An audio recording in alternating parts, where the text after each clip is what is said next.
ফের গোষ্ঠী কন্দল সাগরদিঘিতে তৃণমূল পরিচালিত গ্রাম পঞ্চায়েতের প্রধানকে মারধরের অভিযোগ সাগরদিঘি পঞ্চায়েতে সমিতির সভাপতি মশিউর রহমানের বিরুদ্ধে। হাসপাতালে ভর্তি মানিকগ্রাম গ্রাম পঞ্চায়েতের প্রধান আলিয়ারা বিবি। সূত্রের খবর, তৃণমূলের গোষ্ঠী কন্দলের কারণে 2025-2026 অর্থবর্ষের বাজেট অধিবেশনের মিটিং 5 বার বাতিল হয়ে যায়। সেই অর্থবর্ষের মিটিং পাশ করতে উপস্থিত হতে হয় জঙ্গিপুরের সাংসদ খলিলুর রহমান ও সাগরদিঘির বিধায়ক বাইরন বিশ্বাসকে। সাংসদ ও বিধায়ক উপস্থিত হওয়ার কারণেই গ্রাম পঞ্চায়েত অফিসে মহিলা প্রধানের সঙ্গে বচসা বাঁধে সাগরদিঘি পঞ্চায়েত সমিতির সভাপতি মশিউর রহমানের। তখনই মহিলা প্রধান আলিয়ারা বিবিকে ঘরে ভরে মারধর করে মশিউর রহমান বলে অভিযোগ।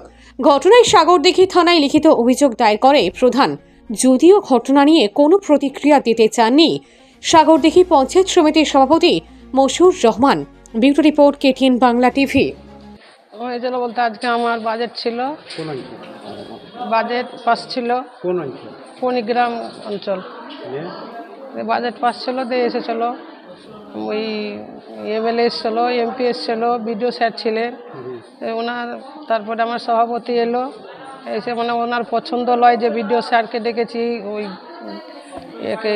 MP স্যার ছিলেন, MLA ছিলেন, ওই জন্য আমার পছন্দ লয় দিয়ে ঝগড়া ঝামেলা ওখানে লাগিয়ে দেয়।